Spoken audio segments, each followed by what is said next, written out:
All right, we are inching a little bit closer to the weekend. The big question for many people, are we going to get a little bit more than that taste of rain many saw?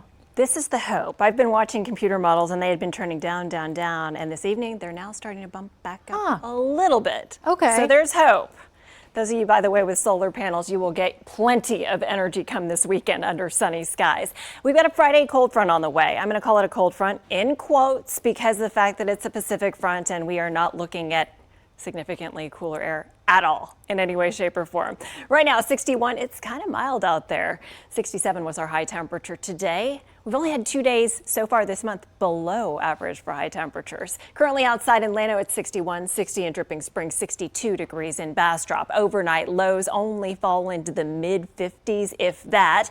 Cloud cover in place first thing in the morning. Can't rule out some patchy drizzle, but the lion's share of the rain looks like it's going to be in a corridor between about 2 and maybe 5 p.m. through the I-35 corridor and then scooting off to the east. High temperature tomorrow around 63 degrees. Currently, nothing showing up on radar. We'll watch for some patchy drizzle to develop. The main weather maker now making its way into West Texas, area of low pressure, some showers and some thunderstorms developing ahead of it and eventually pushing into our area. Here's the way things could play out. And I'm going to say this with take this with a grain of salt because these same computer models a few hours ago were not nearly as bullish on the rainfall. That's it. 57 degrees by about 3 a.m. Spotty light rain showers possible in the hill country. You wake up tomorrow morning and there's probably not going to be a whole lot going on. However, once we get toward around 10:30 or so, the first showers and heavier downpours may be blossoming ahead of the cold front itself. That front dives south by about 4 o'clock in the afternoon.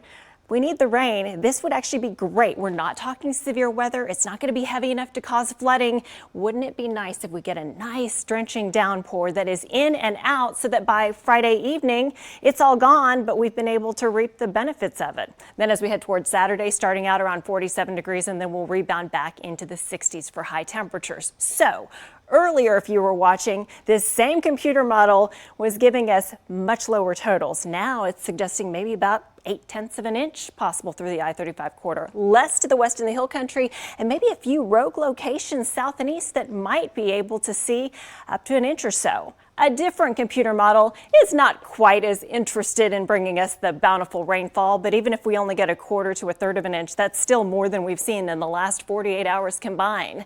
Temperature-wise, look at this. If you want warmth right before Christmas, I've got 3 days in the next 7 in the 70-degree range. Not shown on this forecast. We could see some more wet weather moving in for Christmas weekend. We'll be right back.